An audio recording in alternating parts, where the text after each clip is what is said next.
All right, hello everyone. I am back with another video, and I wanted to actually continue with the first part. So this is kind of like part two.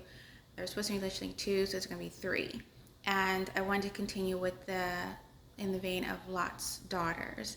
And so I actually did find a Watchtower article from 1972, Watchtower 1972, and it was 5/15, May 15th. Uh, pages 315 to 320, and it's questions from readers. And so the question was, did God condone Lot's getting drunk and fathering sons by his own daughter? That was the question.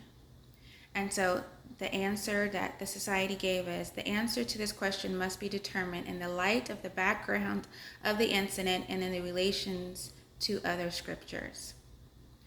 So the Lot and his two daughters were the only persons to survive the destruction of Sodom and Gomorrah. So they're saying they're the only ones alive.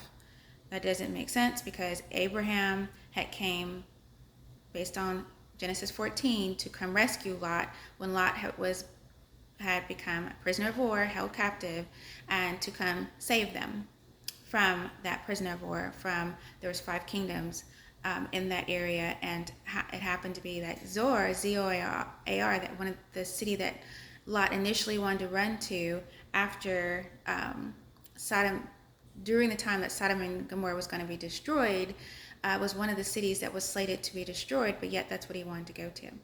So I'm going to continue reading this. Lot and his daughters were the only persons to survive the destruction of Sodom and Gomorrah. After this destruction, they began residing in the city of Zoar. However, for some reason, Lot was afraid to continue dwelling there, and with his daughters, took up residence in the cave. So this is Genesis 19:30. In the Bible storybook, it stops at 29. It doesn't go beyond, which is 8 more scriptures after that, which explains what the daughters did. Thereafter the firstborn said to her younger, our father is old, and there is not a man in the land to have relations with us according to the way of the whole earth. Okay, and then come, let us give our father wine to drink, and let us lie down with him and preserve offsprings from our father. This is Genesis 19:31 and 32.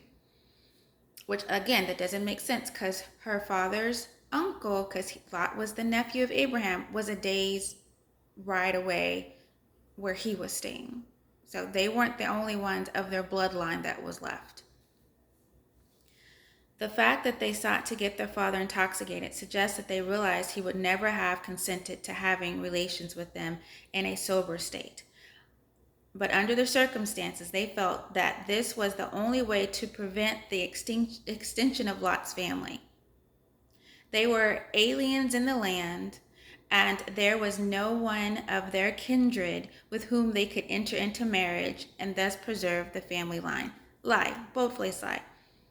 I speak sometime of a narrative of how they paint stories and how they paint what might have happened or how they paint what people thought or did and some of the society books. But this is geared toward children, which I think is completely wrong. That they even decided that the story of Lot needed to have been in the children's book.